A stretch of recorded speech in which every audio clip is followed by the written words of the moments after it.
গোপনে বন্ধুর বিয়ে, দাওয়াত না পেয়ে বন্ধুদের বিক্ষোভ। টাকা লাগলে টাকা নীতি, তাও বন্ধুদের দাওয়াত দিতি, এ স্লোগানে রাজবাড়িতে দৌলদিয়া। ঢাকা খুলনা মহাসড়কে মিছিল করেছে একদল বন্ধু। প্রিয় বন্ধুর গোপনে বিয়ের প্রতিবাদে মিছিল করেছেন তারা।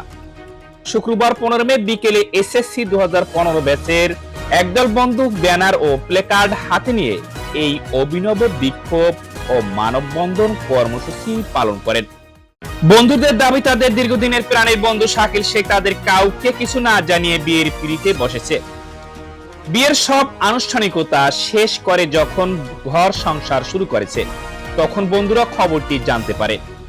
মহাসড়কের উপর দাঁড়িয়ে প্রতিবাদী বন্ধুরা বলেন, বন্ধুত্বের সম্পর্কে কোনো লুকোচুরি থাকতে পারে না। বিয়ে করে সে বন্ধুত্বের অমর্যাদা করেছে, তাই আমরা রাজপথে নামতে বাধ্য হয়েছি। মহাসড়কের পাশে এমন ব্যতিক্রমী প্রতিবাদ দেখে পথচারী ও যাত্রীদের মধ্যে ব্যাপক কৌতূহলের সৃষ্টি হয়।